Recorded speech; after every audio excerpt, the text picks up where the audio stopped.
Welcome back to the channel, Guitars, Mods, and Music, where we like to mod stuff. I'm Paul, Vita's behind the camera. Today we're going to install this Duesenberg tremolo. Easy to install. Pretty much all you need is something to cut your strings off with, a regular screwdriver, and they send a kit with different size bolts and an Allen wrench. So let's get to it. So the first thing I like to do is take my dial caliper, or you can use a tape measure or a little measuring stick, whatever you want to do. And I go ahead and measure from the pick guard to the top of my bridge right here. That way I know if I move it around or whatever, I'm gonna get it back to exactly where I had it. You know, and I do that on just about every mod I do. I spec it all out exactly where it's at. Take it, set it there, run her down, tighten it up, write down the measurement. Make sure she's 0, run her down, tighten her up, write down the measurement. That's all there is to it. Now you know you're going to be able to go right back to where you was if you move it around. Usually with this install, you're not going to touch it anyway. So then I go through and I'm not going to reuse these strings, so I'm going to go ahead and cut them off. So once you have your strings off, go ahead and pull your tailpiece off, unscrew these studs. Usually don't need a screwdriver on them. Sometimes you do. That one there is a little tight, most likely from sweat going down in there.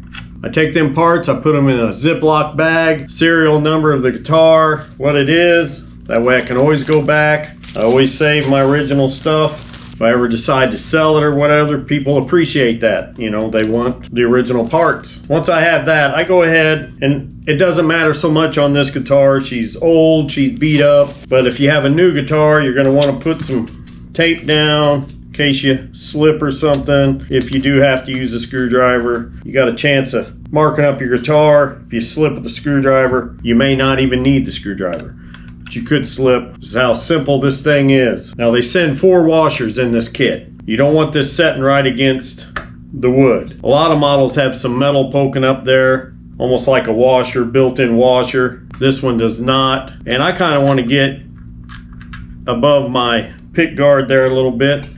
You can use 2 washers if you want to. These Flying V's are a little bit different than what the Les Paul setup is, depending on what year. Now on this Flying V, this cushion part, it's going to set right on the side of that pick guard. That's why I wanted to use both washers. That'll make it level. It's not a big deal. Set her on there, run your stud through, make sure you go through your washers, a couple of turns to get it started, a couple turns there, then I do the other side. Now in these kits, they send a couple of different studs for different threads. The models that they're making in other countries will have a metric thread, and then we have, you know, the standard imperial thread. Here in the US, this is a US model. That's what worked. Just tighten her down. You don't have to go crazy on it. There you go. Snug it. Want to adjust this to where it doesn't hit anything. Something like that for right now. We'll mess with it later. We have all the strings on it where we like it. There you go. Very good, very good. Time to throw some strings back on it. So they sent some Ernie Ball 10 to 46s, regular slinkies. That's fine. I usually use a Diodario 10 to 46, but nothing wrong with these strings. So they just hook in the back. They hook in the back right there. And you string up just like normal. Well, we've had the strings on it for about 15 minutes, just playing around, hitting the old wiggle stick. Some of the things I like, you can pull up on it and get a reaction real quick. That's something on my Bigsby. It will do it, but you really got to pull, and it's not that quick of a reaction. It definitely reacts quicker than the Bigsby. Little touches, big touches.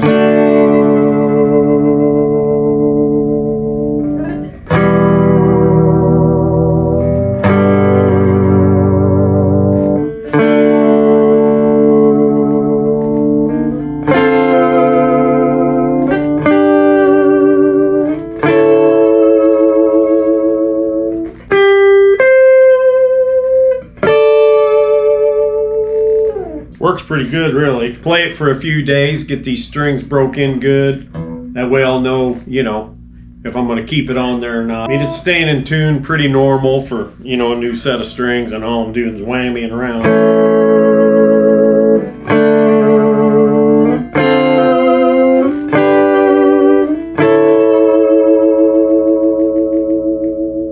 It looks pretty good. It looks like something that would be on this guitar. Looking at it real close, watching them rollers work, they seem to be working excellent. Throw a little octave distortion on here, overdrive.